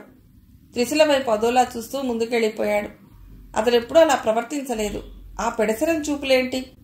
నిజంగా అతడు గిల్టీ ఫీల్ అవ్వాలి కానీ తనను ఓ పురుగులా చూస్తున్నాడేంటి? ఆలోచిస్తూనే బస్టాప్కి చేరుకుంది. అక్కడంతా ఒకటే రష్. ఇంత రష్లో తను బస్ క్యాచ్ చేయగలదా? ఏదైనా షేర్ ఆటో ఎక్కొచ్చు అనుకుంటూ చిన్నగా నడవసాగింది. ఓ ఫర్లాంగు దూరం వెళ్ళిందో లేదో వెనక నుండి వచ్చిన మోటార్ బైక్ బలంగా తాకింది. కెవ్వున అరుస్తూ ముందుకు పడిపోయింది. చేతిలో పుస్తకాలు అమాంతం గాల్లోకి ఎగిరి రోడ్డు మీద పడ్డాయి. జనం చుట్టూ చేరుతున్నట్లు లీలగా తెలిసింది త్రిశలకి. ఆ తర్వాత ఆమె కన్నులు మూతబడ్డాయి. తిరిగి కళ్ళు తెరిచేసరికి తానొక హాస్పిటల్ బెడ్ మీద ఉన్నట్లు తెలుసుకుంది. తలంతా బరువుగా బాధగా ఉంది. తలకి కట్టిన బ్యాండేజ్ తలని ఎటూ కదలనివ్వలేదు. వెంటనే డాక్టర్ ఎంటర్ అయ్యింది. ఎలా ఉన్నారు? తలంతా నొప్పిగా ఉంది. ఉంటుంది మరి. సూచన్స్ పడ్డాయి. సాయంత్రానికి కాస్త తగ్గుతుంది. మీ వాళ్ళకి తెలియబరుస్తాం. అడ్రస్ చెప్తారా? త్రిశల అడ్రస్ చెప్పింది. మీరు రెస్ట్ తీసుకోండి, నేను మళ్ళీ వస్తాను. అలాగే అన్నట్లు తలూపింది. సిస్టర్ ఏదో ఇంజెక్షన్ చేసి వెళ్ళిపోయింది. అరగంట తర్వాత వచ్చిన తల్లిదండ్రులు మేనత్తని చూడగానే త్రిశలకి కన్నీళ్లు తిరిగాయి. కామాక్షమ్మ గారు గట్టిగా అరుస్తూ ఏడవటం ప్రారంభించింది. ఈ ఘోరం చూడటానికే నేను ఇక్కడికి వచ్చానా? ప్రమాదం ఎలా జరిగిందే తల్లి? జగన్నాథం గారు, సుశీలమ్మ గారు కన్నీళ్లతో కూతురు వంకే చూడసాగారు. మీరలా గట్టిగా అరవకూడదు, కామాక్షమ్మని వారించింది సిస్టర్. ఎలా జరిగింది అడిగారు జగన్నాథం గారు. త్రిశల చెప్పింది. అప్పుడే అక్కడికి వచ్చింది డ్యూటీ డాక్టర్. డాక్టర్ అమ్మ, మా అమ్మడికి ఏం కాదుగా? గద్గదంగా అడిగింది కామాక్షమ్మ. ఏం కాదు, చిన్న దెబ్బలే. ఎదరసొచ్చినోళ్ళు. మూతి మీద మీసం మొలవకపోయినా మోటార్ సైకిల్ కావాలి. చిన్నగా నడపటం రాదు. అమాయకుల్ని ఆసుపత్రుల పాలు చేస్తుంటారు. పుండాకోరు. నా చేతికి దొరికితే చెమడాలు వాయించేద్దును. కామాక్షమ్మ కోపం పెళ్ళుబుకింది. బైక్ నెంబర్ చూసారా? అడిగింది డాక్టర్. లేదు అన్నట్లు తలూపింది త్రిశల. సాయంత్రం డిశ్చార్జ్ చేస్తాం, ఇంటికి తీసుకెళ్ళొచ్చు. Thank you doctor. డాక్టర్ బయటకు వెళ్ళడం, నీల, ఫల్గుణ్ లోపలికి రావటం ఒకేసారి జరిగాయి. నీల గబగబా త్రిశల దగ్గరగా వచ్చింది. మీ ఇంటికి వెళ్ళా, లీవ్ లెటర్ మీతో పంపుదామని. ఇల్లు తాళం పెట్టుంది. పక్కింటి వాళ్ళు చెప్పారు ఈ సంగతి. గాబరా ఏం లేదులే అంటూ జరిగింది చెప్పింది త్రిశల. నీల కుర్చీని బెడ్ దగ్గరగా జరిపింది. కూర్చోండి అంది ఫల్గుణ్ణి. ఫల్గుణ్ కదిలొచ్చి కూర్చున్నాడు. ఎలా ఉన్నారు అన్నాడు మృదువుగా. వాళ్ళిద్దరూ మా పేరెంట్స్, ఆమె మా మేనత్త.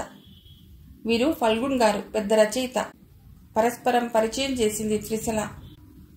నమస్తే అన్నాడు ఫల్గుణ్. ప్రతి నమస్కారం చేశారందరూ. హాస్పిటల్కి వద్దామని ఆటో కోసం చూస్తుంటే ఫల్గుణ్ గారి కారు కనబడింది. ఆపాను. ఈ విషయం చెప్పేసరికి గాబరా పడ్డారు. ఇద్దరం ఇటు వచ్చేశాం అంది నీల. ఉద్ధరించావు అనుకుంది త్రిశల. జగన్నాథం గారు బిల్లు చెల్లించొచ్చారు. ఇక బయలుదేరదాం, ఎప్పుడైనా వెళ్ళొచ్చునన్నారు. వాళ్ల బిల్లు అందాక పొమ్మనకేం చేస్తారు అంది కామాక్షమ్మ. త్రిశల నవ్వింది. సరే పదండి అన్నాడు జగన్నాథం గారు. త్రిశల బెడ్ దిగింది. అందరూ హాస్పిటల్ బయటకు వచ్చేశారు. రండి, నేను అటే వెళ్లేది, మిమ్మల్ని డ్రాప్ చేసి వెళ్ళిపోతాను. ఫల్గుణ్ వెళ్ళి కారు రివర్స్ చేసుకుని వీళ్ల ముందు ఆపాడు. ఎందుకండి మీకు శ్రమ అన్నాడు జగన్నాథరావు గారు మొహమాటంగా. పర్వాలేదు ఎక్కండి అంటూ డోర్ ఓపెన్ చేశాడు. జగన్నాథం ఫ్రంట్ సీట్లో కూర్చున్నాడు. నీల ఆగిపోయింది. త్రిశల, కామాక్షమ్మ, సుశీలమ్మ గారు వెనుకెక్కారు. రా సర్దుకుందాంలే అంది త్రిశల. పర్వాలేదు, ఆటో పట్టుకుంటాలే. అక్కర్లేదు, 10 నిమిషాలు నేను మా అత్త ఒళ్ళో కూర్చుంటాను, నువ్వు రా ముందు విసురుగా అంది. నీల తప్పనిసరిగా ఎక్కింది. కారు ముందుకు దూసుకుపోయింది. జగన్నాథం గారు మౌనంగా ముందుకు చూస్తుండిపోయారు. తన కూతురికింత గొప్ప వ్యక్తి పరిచయం కావటం, ఆమె హాస్పిటల్లో ఉంటే చూడటానికి రావటం, ఏమిటో ఇదంతా. అంతకంటే ముఖ్య విషయం త్రిశల ఫల్గుణ్ గురించి ఇంట్లో చెప్పకపోవటం ఏమిటి? సుశీలమ్మ గారు ఈ విషయమే ఆలోచిస్తోంది. కామాక్షమ్మ గారు మాత్రం పిదపకాలం పిదప బుద్ధులు. మగవాళ్లతో స్నేహాలేమిటి? తమ కాలంలో లేవు ఇలాంటి పైత్యాలు. తండ్రితో అయినా అన్నదమ్ములతో అయినా తలదించుకుని మాట్లాడటమే తెలుసు. పెళ్లికి ముందు పరాయి మగవాడి ముఖమే ఎరగం. ఈ రోజుల్లో 2 మగాళ్లు కలిసి తిరిగినట్లు 2 ఆడవాళ్లు నేస్తాలైనంత సులువుగా ఆడ మగ దోస్తీ కట్టేస్తున్నారు. ఎవరో ఇలా పోతే తనకెందుకు? తన మేనకోడలు ఇలా చేయటం సహించలేకపోతోంది. ఇప్పుడు ఎటెళ్ళాలి అడిగాడు బస్టాప్ దగ్గర అవ్వగానే. ఇదిగో అటు పక్క సందులో తిప్పి 3వ ఇంటి ముందు ఆపండి అన్నారు జగన్నాథం గారు. ఫల్గుణ్ సడన్ బ్రేక్తో కారాపాడు. నీల దిగి త్రిశలని నెమ్మదిగా దింపింది. అలాగే పట్టుకుని లోనికి నడిపించుతూ అంది. లోపలికి రండి ఫల్గుణ్ గారు. ఇంకోసారి వస్తాలే, ప్రస్తుతం నాకు అర్జెంట్ పని ఉంది. Bye Trishala, take rest. టకటకా గేర్లు మార్చి ముందు కురికించి వెళ్ళిపోయాడు ఫల్గుణ్. గడప వరకు వచ్చిన మనిషిని ఇంట్లోకి ఆహ్వానించలేని అసక్తురాలు తను. త్రిశల లోలోన అనుకుంది. గుమ్మంలో కాలు పెడుతూనే కను చివర్ల నుండి గల్లీ అంతా గమనించింది. తమ ద్వారాల్లోనే నిలబడి ఇటే చూస్తున్నారు ఆడామగ. ముఖ్యంగా శంకర్రావు అతడి భార్యతో ఏదో చెప్తున్నాడు.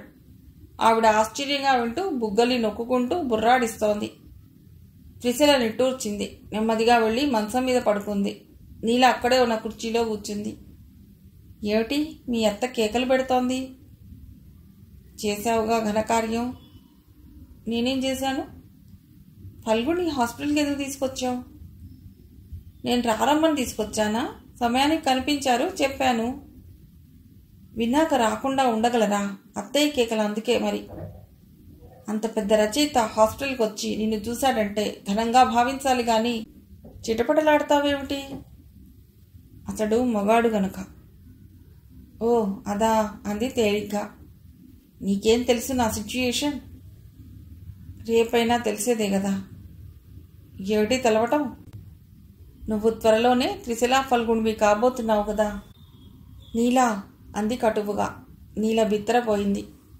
పల్లెటూరు నుండి వచ్చిన పాత తరం మా అత్తకి ఈ కల్చర్లో ఈ తరంలో పుట్టి పెరిగిన నీకు ఏమాత్రం తేడా కనిపించడం లేదు నాకు. ఓ ఆడమగ స్నేహంగా ఉన్నంత మాత్రాన అది ప్రేమే అని ఎందుకు అనుకుంటారు? అవునన్నట్లు తలూపింది నీల. ఇద్దరిలో అభిరుచులు, ఆలోచనలు, వృత్తి, ప్రవృత్తి మొదలైన వాటిలో ఏ కొన్నైనా కలిసిన వాళ్ళు ఫ్రెండ్స్ అవుతారు. అది 2 ఆడైనా కావచ్చు, 2 మగైనా కావచ్చు, లేక ఆడమగైనా కావచ్చు. అవునన్నట్లు తలూపింది నీల. అదే స్నేహం మాదీను. సాహిత్యం మీద మక్కువ నాది. ఆల్రెడీ అందులో నిష్ణాతుడతడు. సారీ త్రిశల, నేను బాధ పెట్టాను. అర్థం చేసుకోమంటున్నాను. సరే, ఇంకెప్పుడు అలా మాట్లాడను అంది బాధపడుతూ. కాసేపు కూర్చుని వెళ్ళిపోయింది నీల. త్రిశల వీధి మలుపు తిరిగింది. అప్పుడే శంకర్రావు మరో ఇద్దరితో కలిసి వస్తూ ఎదురయ్యాడు. త్రిశల వైపు వంకరగా చూస్తూ వాళ్ళిద్దరితో ఏదో చెప్తున్నాడు. ఉత్త అమాయకురాలా కనిపిస్తోంది. బాగా డబ్బున్నోని చూసి పట్టుకుంది. అది అమాయకురాలా? దాటిపోతున్నప్పుడు విసిరిన డైలాగ్స్ త్రిశల చెవుల్లో పడ్డాయి. ఒక్కసారి హర్ట్ అయ్యింది. వీడి భాగోతం తను కళ్ళారా చూసింది. కనీసం తల్లితో కూడా అనలేదు. వీడు మాత్రం తన గురించి లేనిపోనివి ప్రచారం చేస్తున్నాడన్నమాట. ఆలోచనలతోనే బస్ స్టాప్ చేరుకుంది. పావుగంట తర్వాత బస్ వచ్చింది. ఎక్కి కాలేజ్ దగ్గర దిగింది. కాలేజ్ గేట్లోకి అడుగుపెట్టి ఆశ్చర్యంగా చూసింది. అంతా నిర్మానుష్యంగా ఉంది. ఏమైంది ఈరోజు అనుకుంటూ చుట్టూ చూసింది. ఎక్కడ వాచ్మెన్ల జాడైనా లేదు. త్రిశల వెళ్ళిపోదామని వెనుదిరిగింది. స్పీడ్గా దూసుకొచ్చి ఒక బైక్ ఆగింది త్రిశల దగ్గరగా. దాని మీదున్న ముకుంద్ మరో ఇద్దరు త్రిశలని మింగేసేలా చూస్తున్నారు. ఆ బైక్, అదే బైక్ ఆ రోజు తనని గుద్ది వెళ్ళిపోయింది. ఆ పని ముకుందుదేనన్నమాట. ఏంటి పాప అలా చూస్తున్నావు? కంటి చూపుతో భస్మం చేస్తావా? అదేదో పెద్ద డైలాగ్ లాగా మిగిలిన ఇద్దరు పెద్దగా నవ్వారు. త్రిశల ఈసడింపుగా చూసింది. నువ్వు గొప్ప అందగత్తగా ఫీల్ అయిపోతున్నావా? నీ పొగరెలా అణచాలో నాకు బాగా తెలుసు అంటూ ఇంజిన్ ఆఫ్ చేసి దిగాడు. త్రిశలకి వాడి ప్రవర్తన ఆశ్చర్యపరిచింది. తనకి వాడికి మధ్య తరతరాల శత్రుత్వం ఉన్నట్లు వాడెందుకలా రెచ్చిపోతున్నాడు? ముకుంద్ మిగతా వాళ్ళకేదో సైగ చేశాడు. అంతే, వాళ్ళిద్దరూ ఒక్క ఉదుటన త్రిశల దగ్గరగా వచ్చి చెరో పక్కా నిల్చున్నారు. త్రిశలకి ఏదో అపకారం జరగబోతున్నట్లు అర్థమైంది. హెల్ప్ హెల్ప్ అని గట్టిగా అరిచింది. వెంటనే త్రిశల నోరు గట్టిగా నొక్కబడింది. ఆ ఇద్దరూ అమాంతం ఆమెనెత్తి పట్టుకుని కాలేజ్ లోపలికి పరుగుదీశారు. వెనకే బైక్తో సహా అనుసరిస్తూ వచ్చాడు ముకుంద్. త్రిశల అరవటానికి కానీ తప్పించుకోవటానికి కానీ ఏమాత్రం అవకాశం లేకపోయింది. మోసుకెళుతున్న ఇద్దరూ ఇలాంటి పనుల్లో సిద్ధహస్తుల్లా ఉన్నారు. త్రిశల చుట్టూ పరికించి చూసింది. తనని కాలేజ్ వెనక తుప్పల్లోకి మోసుకుపోతున్నారు. తెలియని భయం ఆమెని వణికించింది. కాలేజీ టైంలోనే అటుగా ఎవ్వరూ రారు. అలాంటిది ఇప్పుడు ఎవరుంటారు? అసలు కాలేజీ ఎందుకు లేదు? బాగా గుబురుగా ఉన్న చోటుకు చేరుకున్నాక త్రిశలని దించారు. మరుక్షణం వాళ్ళిద్దరికీ చెంపలు చెళ్ళున పేలిపోయాయి. భద్రకాళిలా వాళ్ళని కొట్టి ముక్కును జుట్టుపట్టుకుని ఆ చెంప ఈ చెంప వాయించేసింది. ఎంత పొగరే నీకు! ఈ రోజున నీ అంతు చూస్తాను అని త్రిశల చెంప మీద బలంగా కొట్టాడు ముకుంద్. ఆ దెబ్బకి కింద పడిపోయింది త్రిశల. ముళ్ళు రాళ్లు గుచ్చుకుని శరీరంలో అక్కడక్కడా రక్తం. త్రిశల బాధతో గట్టిగా అరిచింది. పెద్ద పెట్టున నవ్వాడు ముకుంద్. పులిలా మీదకు రాబోతున్నాడు. త్రిశల కంఠనాళాలు తెగేలా అరిచింది. Help help! ఇంకా బాగా అరు, నీ బాబెవడొస్తాడో చూస్తాను అంటూ ముకుంద్ వెకిలిగా నవ్వుతూ త్రిశలకి దగ్గరగా వచ్చి కింద కూర్చున్నాడు. ఏదో అడుగుల చప్పుడు, పరిగెత్తి వస్తున్నట్లు అలికిడి. అంతా చుట్టూ చూశారు. నాటకాల రాయుడు సత్యప్రసాద్ పరుగు పరుగున వస్తూ కనిపించాడు. ముకుంద్ లేచి నిలబడ్డాడు. ఏమిటి, ఏం జరుగుతోంది అన్నాడు రొప్పుతూ. నాటకం, నీకెందుకు రావని పోవతలికి. ఓహో అలాగా, అయితే తొందరపడకండి, ఈ నాటకాన్ని పోలీసులకు కూడా చూపిద్దాం అంటూ జోబులోంచి సెల్ తీసి డయల్ చేయబోయాడు. ఎంత పొగర్రా నీకు! తెల్ల కాగితాల మీద 4 అక్షరాలు రాసుకుని నాటకాలు వేసుకునేవాడివి నన్ను ఎదిరిస్తావా? చంపేస్తాను అంటూ సత్యప్రసాద్ మీద కలబడ్డాడు. చంపు చూద్దాం, నువ్వేమైనా దాదావనుకుంటున్నావా? ఒరేయ్ నాటకాల రాయుడు, మర్యాదగా చెప్తున్నాను, ఇక్కడి నుంచి పో. వెళ్ళకపోతే ఎముకలేరేస్తాం, ముకుంద్ అనుచరుల్లో ఒకడన్నాడు. అది జరిగేది మీకు. అందుకే గేటు బయటనున్న పుస్తకాలు, త్రిశల అరుపులు విని ఇక్కడ ప్రత్యక్షమయ్యామన్నమాట అన్నాడు ముకుంద్. కరెక్ట్. త్రిశల భయంగా చూడసాగింది. మీరు వెళ్ళిపోండి త్రిశల. ఏంట్రో హీరోని అనుకుంటున్నావా? బలంగా అతడి కడుపులో తన్నాడు ముకుంద్. ఊహించని దాడికి సత్యప్రసాద్ విసురుగా వెళ్లి వెనక్కి పడ్డాడు. అబ్బా! తల ఓ బండకి తగిలి బాధగా అరిచాడు. త్రిశల అటు పరిగెత్తింది. ముకుంద్ కూడా పరిగెత్తాడు. పడ్డవాడు పడ్డట్లు నిశ్చలంగా ఉండిపోయాడు సత్యప్రసాద్. త్రిశల భయంగా చూసింది. ఊపిరి లేదు, చచ్చాడు అన్నాడు అనుచరుడు. ముకుంద్ కళ్ళల్లో అంతులేని భీతి. సరిగ్గా చూడండిరా అన్నాడు బింకంగా. డౌట్ లేదు, పోయాడు అన్నాడు ఇంకోసారి పరీక్షించి. పదండి, క్విక్. వెనుదిరిగి పరిగెత్తాడు ముకుంద్. అతడి అనుచరులు కూడా అతడు అనుసరిస్తూ పారిపోయారు. త్రిశల ఒక్కతే అక్కడ మిగిలిపోయింది. తనని రక్షించడం కోసం ప్రాణాలు పోగొట్టుకున్నాడు. తెరచి ఉన్న అతడి కనురెప్పలు మూసింది. ఆమె కళ్ళల్లోంచి జారిన కన్నీటి బొట్లు అతడి నిశ్చల దేహం మీద పడి ఇంకిపోయాయి. త్రిశల లేచి వెనుదిరిగింది. బయటకు నడిచింది. శరీరం వణుకుతోంది. అడుగులు వేయలేనట్లు నిస్సత్తుగా అనిపించింది. జరిగిందంతా తలుచుకుంటే మనసంతా బేజారుగా ఉంది. గబగబా వెళ్ళి బస్ ఎక్కింది. ఇంటికి ఎలా చేరిందో తెలియదు. లోపలికెళ్ళి మంచం మీద వాలింది. అలా ఎంతసేపు ఉండిపోయిందో. వచ్చిన దగ్గర నుండి చూస్తున్నాను. ఏమిటా పడక? నీలో నువ్వే ఏదో కొనుక్కుంటూ ఎంతసేపలా? లేచి అన్నం తిను, తల్లి పిలిచింది. త్రిశలకి ఇంకా కంగారు తగ్గలేదు. తడబడుతూ లేచి వెళ్ళి ముఖం, కాళ్ళు, చేతులు కడుక్కొచ్చి కంచం ముందు కూర్చుంది. ఏమిటా తినడం? కోడికెలుకుడు? కామాక్షమ్మ అరిచింది. ఏం లేదు, ఇంతక్కడి నుంచి చూస్తున్నాను. అసలేమైందే నీకు? ఏం లేదత్తయ్యా. మరేమిటా పరధ్యానం? అయినా నిన్ను అని ఏం లాభం? మీ అమ్మా నాన్నల పెంపకం అలా తగలడింది. బాధలో ఉన్న వాళ్ళని ఓదార్చాలి గాని మరింత బాధించకూడదత్తయ్యా అన్నాడు రవి. ఓ ఎబ్బో, పెద్ద చెప్పొచ్చాడు. మీ అక్కకొచ్చిన బాధ ఏమిటిరా? రవి ఏదో అనబోయాడు. అప్పుడే ఇంట్లో ఎవరండి? కర్కశంగా వినిపించింది. జగన్నాథం గారు వాకిట్లోకి వెళ్లారు. గుమ్మం బయట పోలీసులు. ఎవరు కావాలి? బెదిరిపోతూ అడిగాడు. త్రిశల అంటే ఎవరు? మా అమ్మాయి. పిలవండి. అప్పుడే అక్కడికి వచ్చిన త్రిశల పోలీసుల్ని చూడగానే వణికిపోయింది. అది గమనించిన పోలీసులు, నువ్వే నా త్రిశల అన్నారు. అవును అన్నట్లు తలూపింది. నేను అరెస్ట్ చేస్తున్నాం. ఎందుకు? జగన్నాథం గారు ఆందోళనగా అడిగారు. మీ అమ్మాయి హత్య చేసింది. హత్య? సుశీలమ్మ గారు నమ్మలేనట్లు చూసింది. లోకం పోకడ తెలియని పసిది. అది హత్య చేయడం ఏమిటి? అయ్యా, మీరు పొరబడుతున్నారు. మా పిల్ల అలాంటిది కాదు, గబగబా అంది కామాక్షమ్మ గారు. అవన్నీ నాకు తెలీదు. మాకొచ్చిన ఇన్ఫర్మేషన్ ప్రకారం ఈ పిల్లే ఆ హత్య చేసిందని నమ్ముతున్నాం అన్నాడు ఎస్ఐ. బావురు మంది సుశీలమ్మ గారు. అరెస్ట్ హర్ అన్నాడు కానిస్టేబుల్ని చూసి. ఓ ఆడ కానిస్టేబుల్ వచ్చి త్రిశల చేతులకి బేడీలు వేసింది. అక్క, ఏమిటిది? నువ్వు హత్య చేశావా? నేను నమ్మను. అసలు జరిగిందేమిటో చెప్పు. మౌనంగా ఉంటే నేరం ఒప్పుకున్నట్లే అవుతుంది. నిజం చెప్పక్క. త్రిశల చేయబట్టుకుని ఏడుస్తూ అన్నాడు రవి. త్రిశల చైతన్యంలోకి వచ్చింది. నో, నేను ఈ హత్య చేయలేదు. ముకుంద్ చేశాడు అని అరిచింది త్రిశల. అవన్నీ కోర్టులో తేల్తాయి, పదా. పోలీసులు త్రిశలని జీపెక్కించారు. నేను చెప్పలా, ఇది పెద్ద బ్రోతల్, అందుకే పోలీసులు తీసిపోతున్నారు. శంకర్రావు గొంతు. భగ్గుమంది త్రిశల హృదయం. తలెత్తలేనట్టు రెప్పలెత్తి పరిసరాలను పరికించింది. వీధంతా గుమ్మాల్లో నిలబడి వినోదం చూస్తున్నారు. కాలేజీలకు వెళ్లి చేసే ఉద్ధరింపులు ఇలానే ఉంటాయి. ఆనక పోలీసులు తీసుకువెళ్ళటం ఇవాళ రేపు ఇదో ఫ్యాషన్ అయిపోయింది.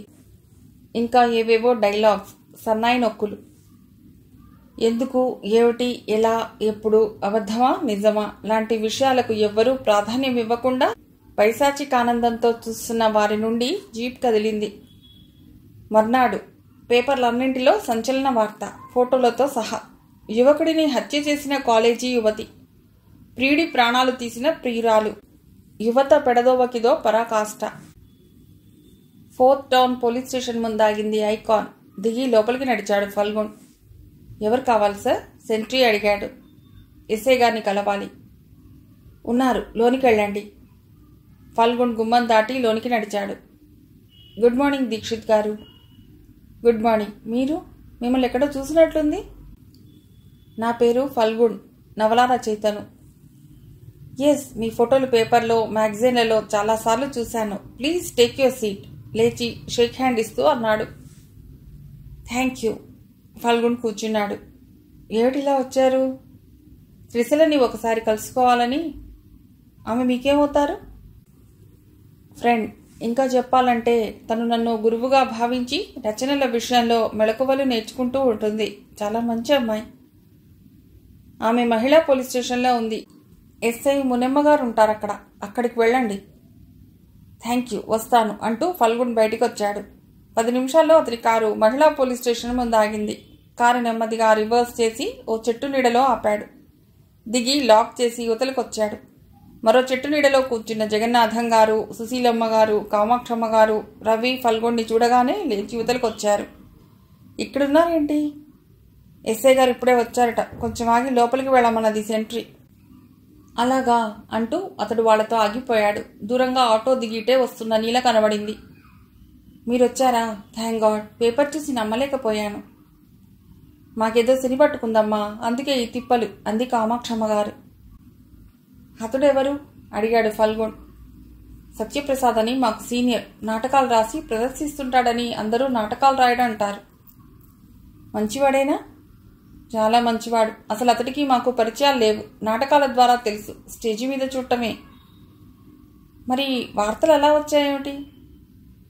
పేపర్లో వచ్చిన వార్త ఊహించి రాసిందైనా ఉండాలి, లేదా ఎవరో కల్పించి చెప్పి త్రిశలని ఇరికించాలని ప్రయత్నిస్తున్నారనిపిస్తుంది. త్రిశలని కలిస్తే గానీ విషయం పూర్తిగా అర్థం కాదు. ఆ తర్వాత ఎలా ప్రొసీడ్ అవ్వాలో ఆలోచిద్దాం. మేడం గారు పిలుస్తున్నారు, వెళ్ళండి. సెంట్రీ పిలిచింది. అందరూ లోనికి నడిచారు. నమస్తే అన్నాడు ఫల్గుణ్. చూస్తున్న ఫైల్లో నుండి తలెత్తి చూసింది ఎస్ఐ మునెమ్మ. ఏమిటి పని? నుదురు చిట్లించింది. నా పేరు ఫల్గుణ్. మీరు నిన్ను అరెస్ట్ చేసిన త్రిశలని చూడాలి. మీరు బంధువులా? అవును, వీరు పేరెంట్స్. కూర్చోండి. అంతా కూర్చున్నారు. ఆ పిల్లని తీసురా అంది పక్కనున్న కానిస్టేబుల్తో. Yes madam. ఓ లేడీ కానిస్టేబుల్ వెళ్లి త్రిశలని తీసుకొచ్చింది. ఆమెను చూడగానే కామాక్షమ్మ, సుశీల ఏడవటం మొదలెట్టారు. అసలేం జరిగిందే అని అడిగింది నీల. త్రిశల జరిగిందంతా చెప్పుకొచ్చింది. నిన్న ఫస్ట్ ఇయర్ స్టూడెంట్ చనిపోయాడని సెలవిచ్చారు అంది నీల. త్రిశలకి నేను బెయిలిస్తాను అన్నాడు ఫల్గుణ్. ఆమెకి మీరేమవుతారు? ఆమెకు గురువు లాంటి వాణ్ణి. ఏం చేస్తుంటారు మీరు? నావెలిస్ట్ని. మునెమ్మ ఒకసారి పరిశీలనగా చూసింది ఫల్గుణ్ణి. నెమ్మదిగా ఆమెలో మృదుత్వం చోటు చేసుకుంది. అంటే ఈమె కూడా రచయిత్రా? కాబోయే. ఇంతలో ఫల్గుణ్ లాయర్ వచ్చాడు. ఫార్మాలిటీస్ పూర్తయ్యాక అందరూ ఇంటికి చేరారు. అయ్యా, లోపలికి రండి. జగన్నాథం గారు ఆహ్వానించారు. లోనికెళ్లగానే త్రిశల పెద్దగా ఏడవసాగింది. నీల సముదాయించబోయినా ఆగలేదు. కామాక్షమ్మ గారు, సుశీలమ్మ గారు కూడా ఏడవసాగారు. ఫల్గుణ్ చూస్తుండిపోయాడు. జరగరాంది జరిగిపోయింది. ఇప్పుడు దుఃఖపడి లాభం లేదు. జరగవలసిందేమిటో ఆలోచించాలి అన్నాడు జగన్నాథం గారితో. నీలా త్రిశలని బాత్రూంకి తీసుకువెళ్లి మొహం కడిగించి తీసుకొచ్చింది. అందరికీ కాఫీలు పెట్టి తెచ్చి ఇచ్చింది.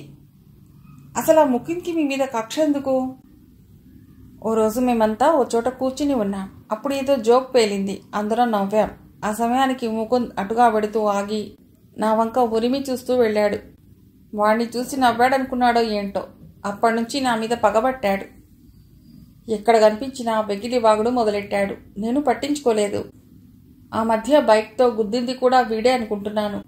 ఎందుకంటే నిన్న వాడు వచ్చిన బైక్ని గుర్తుపట్టాను.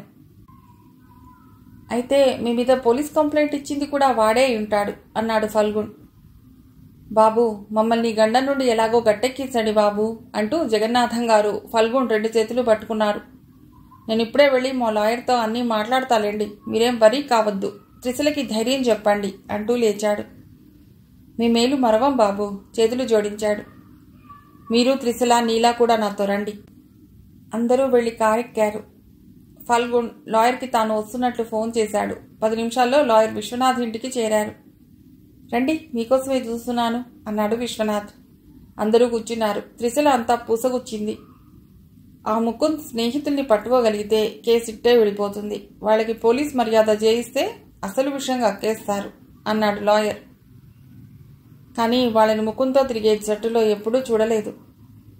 అయితే బయటి వాళ్ళని తీసుకొచ్చాడన్నమాట. అయి ఉంటుంది అన్నాడు ఫల్గుణ్. లాయర్ కాసేపు ఆలోచించి అన్నాడు. ఆ ముకుంద్ మీద నిఘా పెట్టించాలి. వాడెక్కడికి వెళ్లేది, ఎవరిని కలుసుకునేది, ఏం చేస్తుంది, ప్రతి నిమిషం వాచ్ చేయిస్తే పని సులభం అవుతుంది. సరే, నాకు తెలిసిన ఏజెన్సీ ఒకటుంది. వాళ్ళకి చెప్తే స్పైని ఏర్పాటు చేస్తారు అన్నాడు ఫల్గుణ్. గుడ్, ఇదంత తొందరగా జరిగితే అంత మంచిది. అలాగే, వస్తాం. నమస్తే. సెలవు తీసుకుని బయటికి నడిచారు. మర్నాడు నీళ్లతో వెళ్లి ఫల్గుణ్ ముకుంద్ని చూశాడు. కాలేజీలో నిఘారాయిళ్లకి ముకుంద్ని చూపించి వచ్చేశాడు. వారం రోజులు గడిచాయి. త్రిశల కేసులో ఎలాంటి ప్రగతి కనిపించలేదు. భయపడ్డాడో జాగ్రత్త పడ్డాడో తెలియదు కానీ ముకుంద్ మాత్రం కాలేజీ ఇల్లు తప్ప ఇంకెక్కడికి వెళ్ళలేదు. ఆ రోజు ఫల్గుణ్ త్రిశల ఇంటికి వెళ్ళాడు.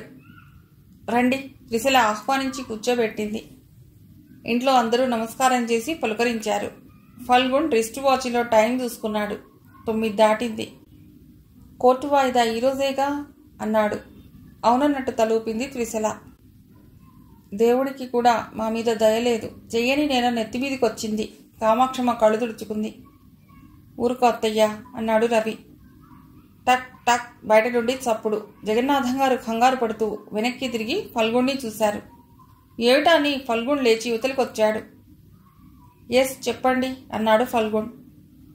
త్రిశల అనే అమ్మాయిని కంట్రోల్ రూమ్కి తీసుకువెళ్ళటానికి వచ్చాం. ఎందుకు తెలీదు. కంట్రోల్ రూమ్ సిఐ రాజేంద్ర గారు మమ్మల్ని పంపించారు. ఈరోజు కోర్టు వాయిదా ఉంది. అక్కడికి కూడా వెళ్ళొచ్చు. ముందు కంట్రోల్ రూమ్కి రండి, అర్జెంటుగా తీసుకురమ్మన్నారు.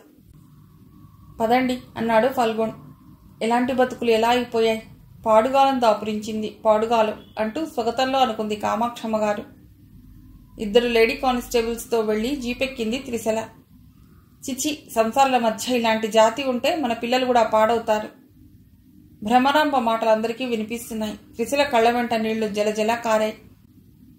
లేడీ కానిస్టేబుల్స్ చిన్న సానుభూతితో చూశారు త్రిశలని. అప్పుడే కార్ దగ్గరకు వెళ్లబోతున్న ఫల్గుణ్ ఆగి అటువైపు చూశాడు తీక్షణంగా. భ్రమరాంబ గుంబల్లోకి అడుగువేసి చూస్తోంది. ఆమె నోరు మూతబడింది. 2 వాహనాలు కదిలిపోయాయి. కంట్రోల్ రూమ్ దగ్గర ఆగారు. త్రిశలని తీసుకుని కానిస్టేబుల్స్ లోపలికి నడిచారు.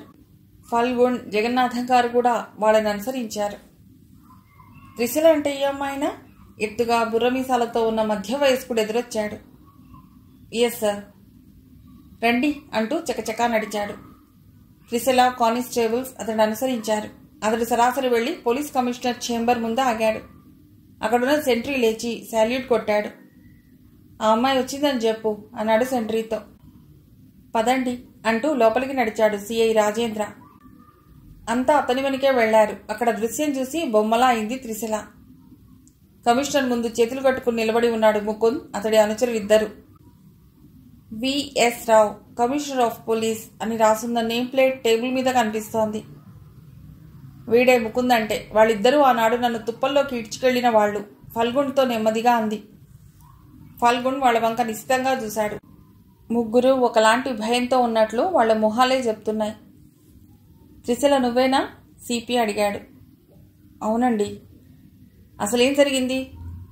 త్రిశల అంతా పూసగుచ్చినట్లు చెప్పింది. మీరేమంటారు అన్నాడు వాళ్ళ వంక చూసి. నిజమే అన్నట్టు తలలూపారు. ఇది కళా నిజమా అన్నట్లు చూసింది త్రిశల. సార్, వీళ్ళు ఎలా దొరికారు మీకు అడిగాడు ఫల్గుణ్. ఈరోజు ఉదయం 7:30కి మా ఇంటికి ఓ ఫోన్ కాల్ వచ్చింది. సుమారు వారం రోజుల క్రితం గీతాంజలి కాలేజ్ వెనక తుప్పల్లో జరిగిన హత్య త్రిశల చేయలేదని, హంతకుడు ముకుందని, అనుమతిస్తే మేము వచ్చి అన్నీ చెప్తామని వీళ్లు ఫోన్ చేశారు. అరగంట తర్వాత ఈ 2 కుర్రవాళ్లు కంట్రోల్ రూమ్కొచ్చి లొంగిపోయి సిఐ రాజేంద్రకి విషయం చెప్పారు. అతడు వెంటనే ముకుంద్ అరెస్ట్ చేసి తెప్పించాడు. ఆగాడు సిపి. ఇంతకీ వీళ్ళు ఇలా సరెండర్ అవ్వటానికి కారణం అడిగాడు ఫల్గుణ్. ముద్దాయి వీళ్ళకి ఇస్తానన్న డబ్బులు ఇవ్వకపోవటం. ఎనీహౌ త్రిశల నిర్దోషి. ఎస్. పోలీస్ ఫార్మాలిటీస్, కోర్టు తతంగం అంతా ముగిసేసరికి ఓ వారం రోజులు పట్టింది. ఆ రోజు త్రిశల కాలేజీకి బయలుదేరింది. గేట్ తీసుకుని వీధిలోకి వచ్చింది. బయలుదేరిందమ్మో. సాగినన్నాళ్ళు సాగిస్తుంది. తేడా వస్తే చెట్టంత మగాడిని చంపేయటం. పోలీస్ కేసు లేకుండా చూసే డబ్బు పవరున్నవాడు దొరికాడుగా. ఆడింది ఆట, పాడింది పాట. ఎప్పుడూ లేంది శంకర్రావు భార్య నోరు విప్పిందన్నమాట. త్రిశల తల కిందికి వాలిపోయింది. తన్నుకొస్తున్న దుఃఖాన్ని, కోపాన్ని కంట్రోల్ చేసుకోసాగింది. గబగబా వీధి చివరికి నడిచింది. వెళ్ళిపోతుందిరా పాప, పిలుద్దామా? వద్దురా బాబు, నాకు 4 కాలాలు బతకాలనుందిరా. త్రిశల కళ్ళెత్తి చూసింది. కిరాణా షాప్లో ఏదో కొంటున్న 2 యువకులు తినేసేలా చూస్తూ కామెంట్ చేస్తున్నారు. షాపువాడు వీరయ్య శెట్టి వాళ్ళని మందలించకపోగా పళ్ళికిలించి చూస్తున్నాడు. రోడెక్కగానే నీల వస్తూ కనిపించింది. దగ్గరగా వచ్చాక త్రిశలని ఎగాదిగా చూసింది. ఏమిటి అదోలా ఉన్నావు? ఏం లేదులే. కాదు, చెప్పవలసిందే. త్రిశల చెప్పలేక చెప్పింది పుడుకుపోయిన గొంతుతో. వాళ్ళ మాటలన్నీ పట్టించుకుంటే ఎలా? అలా నాకు తెలుసు, కానీ ఎలా?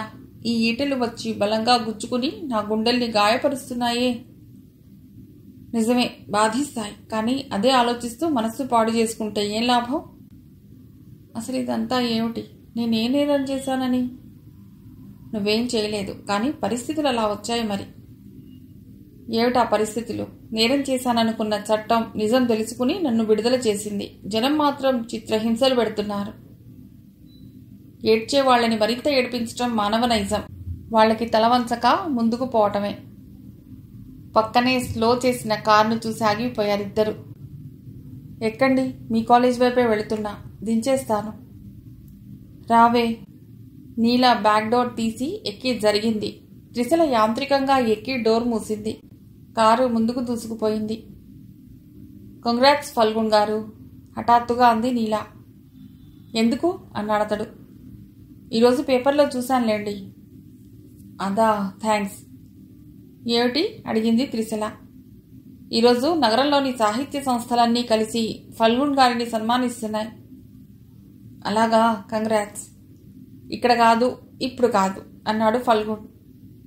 మరి సాయంత్రం 6ంటికి కళాభారతికి వచ్చి కార్యక్రమం పూర్తయ్యాక వెళ్లేటప్పుడు చెప్తే సంతోషిస్తాను. త్రిశల ఆలోచనలో పడింది.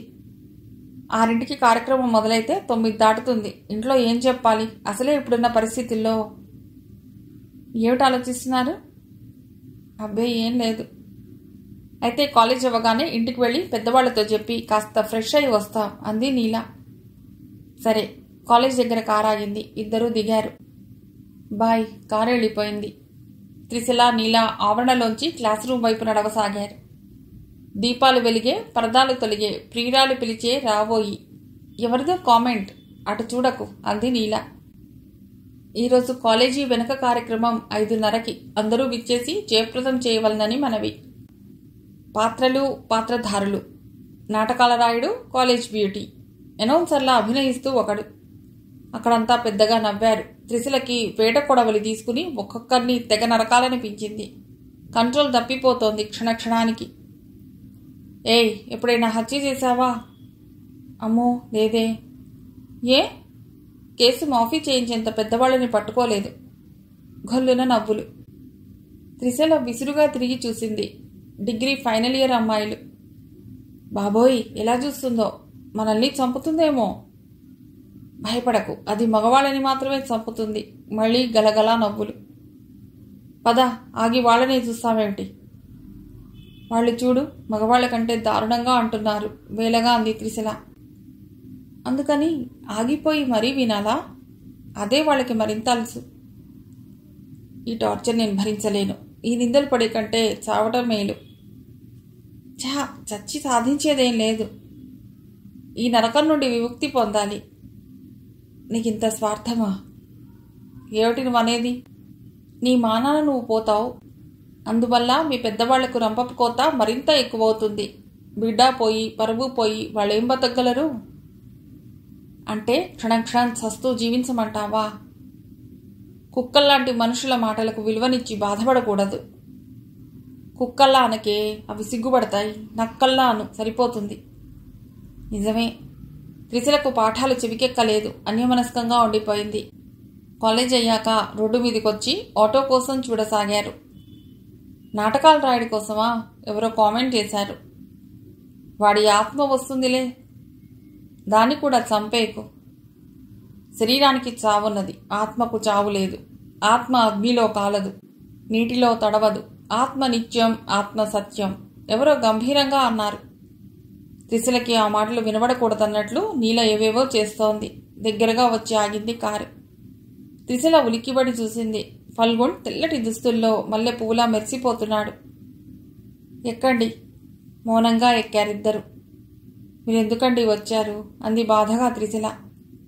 మీ ఇంటికెళ్ళి పెద్దవాళ్ళకి చెప్పి తీసుకువెళ్తే రాత్రి లేటైనా కంగారు పడకుండా ఉంటారు.